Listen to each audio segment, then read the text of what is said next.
A very good morning to all the students. Students, we have started our sixth chapter, the properties of seawater, right? So today we are going to end this chapter with the last topic, that is density of seawater. Before that we have completed temperature and salinity, right? So today we are going to conclude this chapter with the last topic, that is density of seawater. So let us start. Density.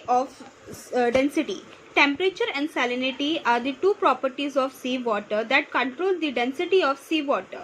If temperature reduces, density of water increases. Cold water is denser and so is saline water. Temperature and salinity of a sea water determines its density. Okay, temperature और salinity density sea water का density को नापता है, right.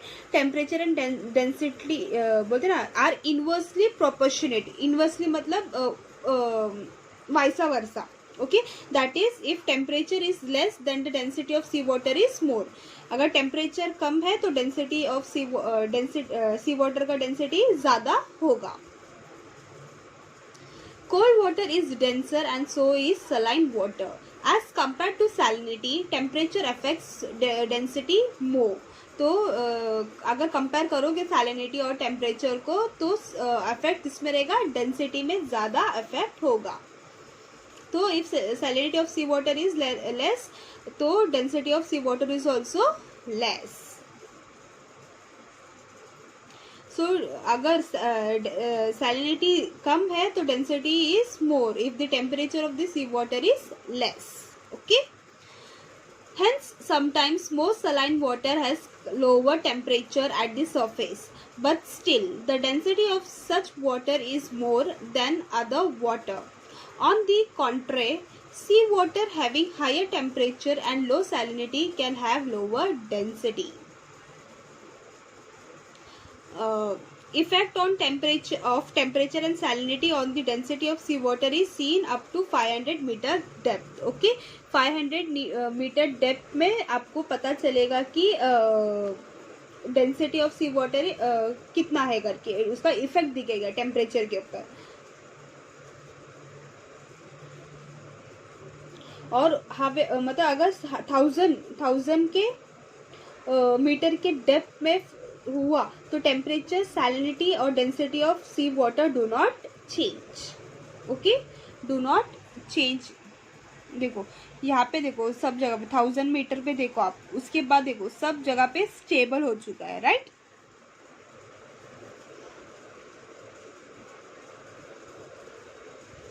Study the figure 6.10 and answer the following questions. With increasing depth what decreases temperature, salinity और density.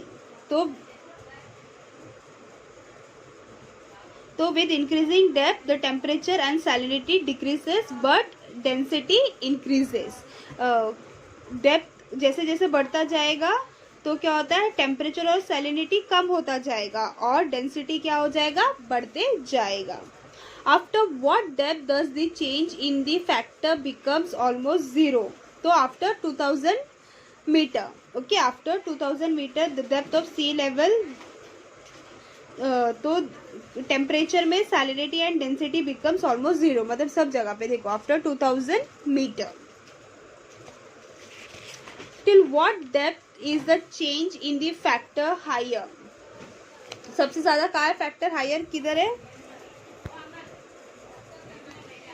तो it's about after 500 metre. मतलब 500 metre के बाद ही ना सबसे ज्यादा हो गया डेप्थ है, देखो, राइट. तो वहाँ पे वेरिएशन इन चेंज, मतलब वेरिएशन हो रहा है, राइट. यहाँ पे चेंज इन टेम्परेचर हो रहा है, चेंज इन टेम्परेचर. यहाँ पे सैलिनिटी पर एंड डेंसिटी पे क्या हो रहा है, ज्यादा हो रहा है, बढ़ रहा है. देखो यहाँ पे कम हो रहा है, राइट. यहाँ पे कम है और यहाँ पे बढ़ रहा है. Explain the correlation between all the three factors. So this you have to do. Now the geographical explanation. See figure 6.10. The graph shows salinity, temperature and density with reference to The depth of sea water, you know that the density of water is dependent on the temperature and salinity. तो density of water किस पे depend करता है? Temperature और salinity के ऊपर. If you see the graph carefully, you will realize that after a certain depth there is no change.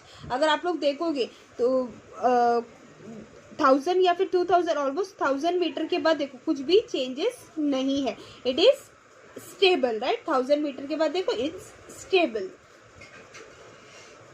The change can be seen up to depth of about 500 meter. देखो 500 meter पे आपको change नजर आएगा. The slopes of the curves of the graph are varying for all the three factors, but below the depth of 1000 metre, मतलब 1000 meter के नीचे ही सब changes दिखाई दे रहा है और उसके ऊपर चेंजेस नहीं, मतलब चेंजेस है और उसके बाद चेंजेस नहीं है. Generally we can call the sea water up to the depth of 500 meter on the surface water. मतलब डेप्थ सी वाटर का डेप्थ कितना तक रहेगा? 500 मीटर तक ही सी वाटर के सरफेस पर. This water get affected by ocean currents and sun rays. तो ये किसके वजह से होता है? ओशन करंट के वजह से और सन रेज के वजह से. We can see the movement of this water in the form of ocean currents. At the greater depth winds, sun rays and current do not affect these properties. Therefore, after around 1000 meter depth, there is no change in these three factor. मतलब तीनों factor में, चाहे temperature हो, salinity हो या density हो, 1000 meter के बाद वहाँ पे कुछ भी चेंजेस नहीं हो रहा है.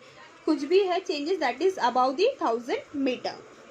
The ocean currents are generated because of difference in the properties of seawater. They act as temperature controller at the global level. The distribution of temperature get controlled due to the ocean current. Thus, the climate of the earth gets affected by ocean current. तो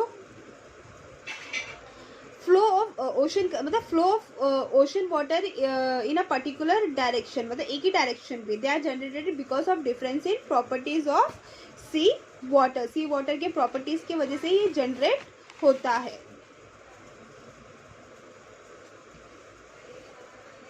तो